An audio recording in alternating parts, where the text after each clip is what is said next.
ujian di dunia apapun ketika fondasinya sudah kuat, dia akan tetap kokoh. Ya. Karena punya sandaran hanya Allah. Tidak ada kata gagal. Yang ada adalah sukses dan belajar. Allah itu ngasih ujian kan sudah bisa menakar dan mengukur. Ini siap enggak tidak? Yakin aja ini pasti suatu saat pasti ada pertolongan dari Allah. Di balik kesulitan pasti ada kemudahan.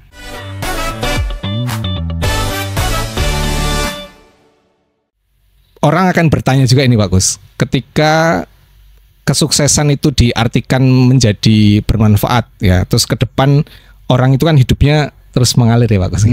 Seiring berjalannya waktu dia juga harus punya keluarga misalnya ya, cita-citanya punya yang single-single lillah ini, single-single di jalan Allah ini. Ini kan pengen punya keluarga juga, kemudian hidupnya mapan dan seterusnya gitu.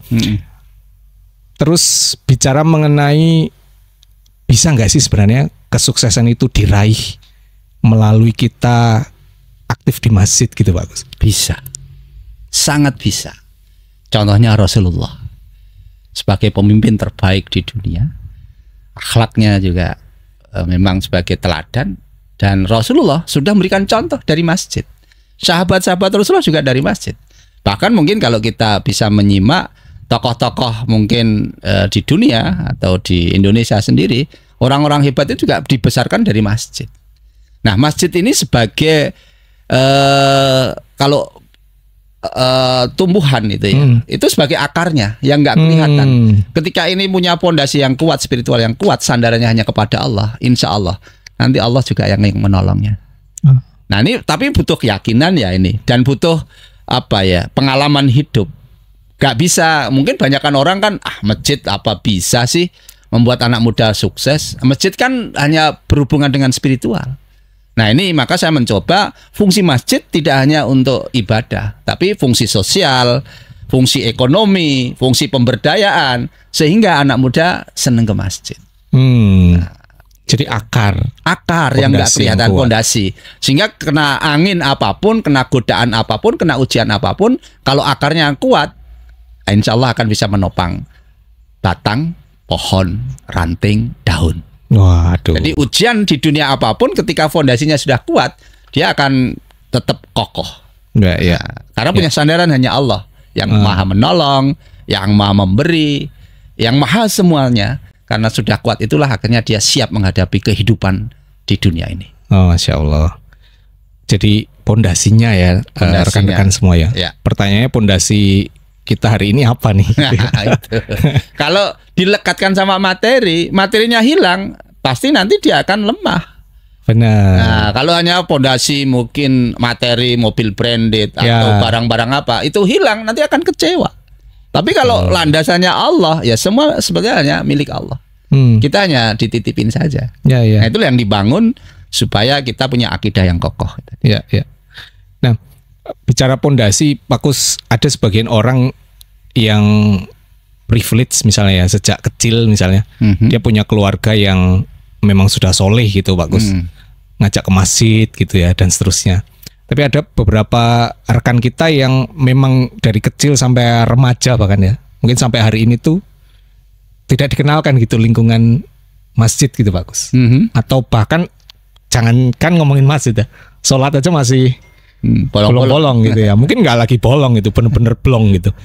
Nah, untuk menuju cinta ke masjid, kemudian ya masjid ini menjadi sebuah pondasi, itu memulainya seperti apa Pak Gus harusnya sebagai seorang yang memang dari kecil aja mungkin tidak dikenalkan lingkungan masjid, atau bahkan secara ibadahnya aja sudah banyak bolongnya begitu ya Pak Gus. Ada tips nggak Pak Gus? Tipsnya yang pertama adalah sebagai takmir masjid mestinya itu memberikan ruang. Kayak di Al-Falah itu rekrutmen anak muda. Jadi ya takmirnya lah yang berikhtiar supaya memberikan daya tarik anak muda mau ke masjid bagaimana. Kalau takmirnya nggak mau memberikan ruang, ya vakum, ya akhirnya masjidnya sepi anak muda. Maka jamaahnya itu banyakan ada S1, S2, S3, S4. Sepuh, sampun sepuh, sampun sepuh sangat. Sampun sepuh sangat. Nah, artinya ini ya menurut saya ayolah bareng-bareng para takmir itu kader penerus untuk ngurus masjid ya berikan ruang anak muda. Itu yang pertama tipnya. Berarti takmir yang harus membuka diri. Takmirnya ya. Nah, merekrut, berikan ruang. Yang kedua ya memang anak mudanya yang harus memang mencari. Mencari gitu ya. Kayak saya dulu waktu kuliah di Malang itu, saya dulu ketika mau kos itu merasa mungkin bayar kosnya mahal, maka yang saya cari masjid. Ketika saya cari masjid ketika kuliah di Malang, kok nggak ada masjid yang membuka diri, saya mau tinggal di masjid, ibaratnya nyapu. Berarti kan kita harus mencari juga. Mencari, ikhtiar gitu ya. Dan ini yang harus dipahami bahwa masjid adalah membentuk mentalitas, membentuk karakter. Ya Rasulullah juga berangkat membangun peradaban dari masjid. Dan dua hal inilah yang memang harus, kalau nggak ada berikan ruang berarti harus ikhtiar, mencari, mestinya ada lah. Ya, ya.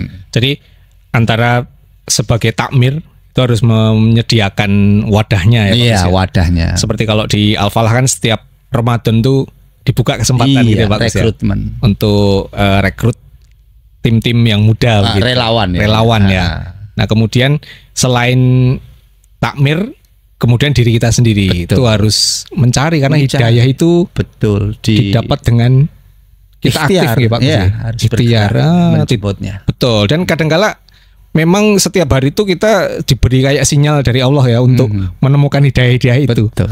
Hanya pertanyaannya kita mau mengambil itu apa atau enggak. Wah, luar biasa, menarik ya. Jadi ada dua sisi tadi, dari sisi takmir dan dari sisi diri kita sebagai seorang individu yang mencari itu. Nah, kalau kondisi normal mungkin bisa seperti yang tadi Pak Kus lakukan.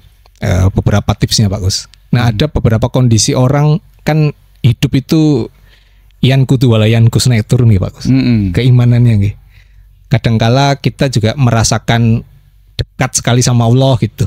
Tapi dalam momen tertentu pas masalahnya berat, kayak ditimpa berbagai macam masalah itu kayak kita ngerasa kayaknya Allah nih nggak sayang lagi sama saya gitu.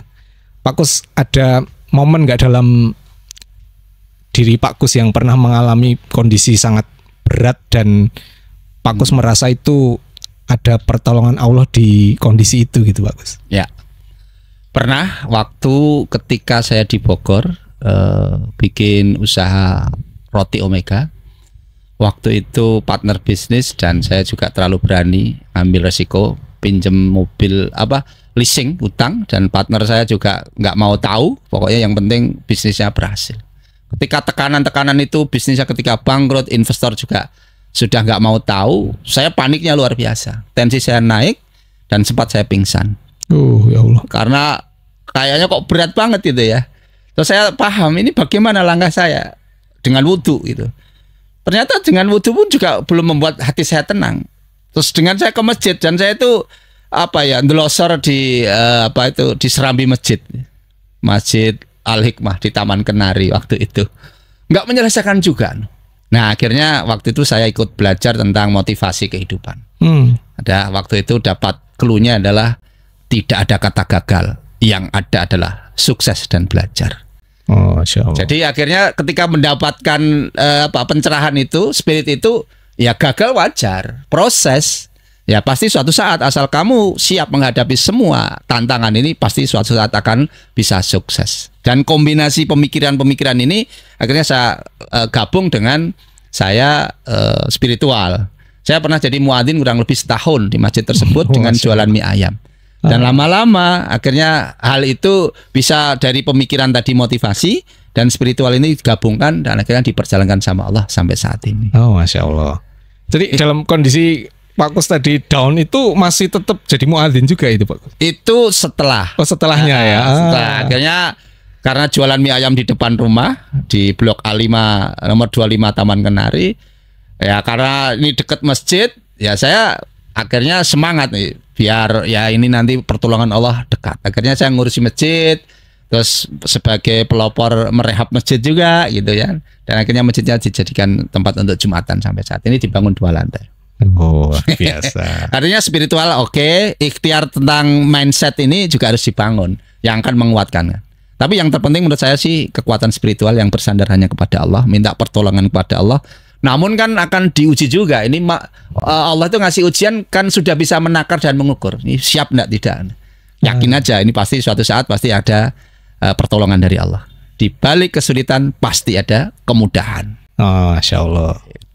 Luar biasa ya. Teman-teman, ada dua hal tadi ya, spiritual plus motivasi ya. Dan tadi Pak Kus menggarisbawahi spiritualnya itu menjadi penting untuk bisa mengangkat juga dari sisi motivasi intrinsiknya ada di dalam diri kita gitu ya.